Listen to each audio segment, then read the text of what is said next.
Coucou tout le monde, je vous retrouve aujourd'hui pour une nouvelle découverte manga et vous présenter le tome 1 de la série Le Requiem du Roi des Roses de Ayaka no, à laquelle on doit également la série Ottoman, et c'est publié chez Kiyun. Donc il s'agit d'un shoujo de genre historique suspense qui est toujours en cours au Japon avec déjà 3 tomes de parus, et le tome 2 est prévu en France pour le 11 juin. Donc le Requiem du Roi des Roses est une nouveauté du mois de mars, du 26 mars dernier pour être plus précise, et ce n'était pas un titre qui m'attirait à la base de par le fait qu'il s'agit d'une réinterprétation d'une célèbre œuvre de William Shakespeare qui n'est autre que Richard III.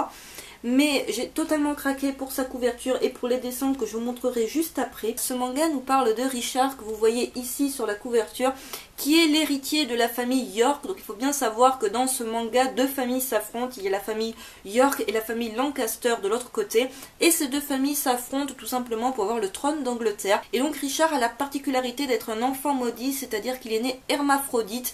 Il n'est pas vraiment ni un garçon ni une fille. De par ce fait, il est totalement rejeté et haï par sa propre mère, mais à contrario, son père lui voue un amour inconditionnel et finalement il ne va vivre que pour voir son père sur le trône. Mais sa vie va définitivement basculer lorsque son père se lance définitivement en guerre contre la famille Lancaster pour le trône d'Angleterre, comme je l'expliquais. Et donc Richard se retrouve directement impliqué dans cette guerre malgré lui. Il essaye d'aider son père, il veut voir son père sur le trône et n'hésitera pas à tuer quiconque se mettra sur son chemin. Donc ce premier tome, je l'ai beaucoup apprécié. J'ai mis un tout petit peu de temps tout de même à rentrer dedans, ce n'a pas été le coup de foudre immédiat.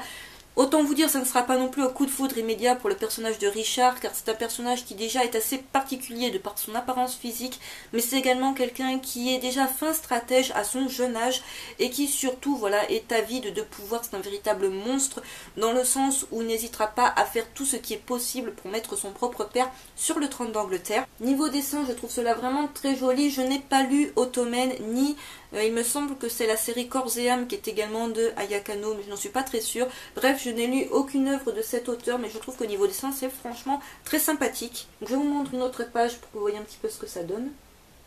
Alors après, à vous dire si le Requiem du Roi des Roses est une fidèle réinterprétation du Richard III de William Shakespeare, ça je ne saurais pas le dire. J'ai étudié Richard III. Il me semble que c'était au collège ou au lycée, je ne sais plus. J'avais même vu la pièce de théâtre qui à l'époque était même une réinterprétation de Richard III d'une manière un peu plus moderne, avec de la musique et des costumes assez modernes.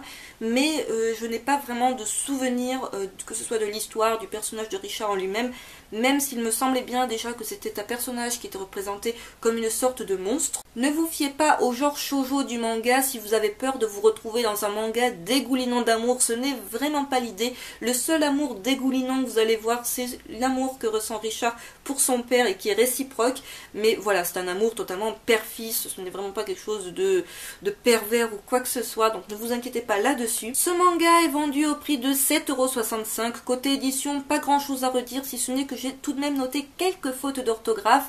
Pas de page couleur à vous présenter dans ce tome et je pense qu'il n'y en a tout simplement pas dans la version japonaise de la série. En bref, pour vous donner mon avis à propos de ce tome 1 du Requiem du Roi des Roses, c'est un très bon tome 1 qui sait bien poser les bases de l'histoire. On découvre toute une pléiade de personnages, des personnages gentils, méchants, des personnages dont on ne sait pas encore quel va être réellement leur rôle dans l'histoire. Et ce qui est surtout très intéressant, c'est comment se conclut le manga. Voilà, ça donne vraiment envie de découvrir la suite. Pour celles et ceux qui ne seraient toujours pas convaincus, je vous mettrai dans la barre d'infos un lien pour lire un extrait gratuit de ce tome 1. Ainsi s'achève cette découverte manga, j'espère qu'elle vous aura plu. N'hésitez pas à me dire en commentaire ce que vous en avez pensé. Si vous avez commencé la série Le Requiem du Roi des Roses, est-ce que vous en avez pensé? Si vous comptez commencer ou pas la série, et je vous dis à très vite pour une prochaine vidéo.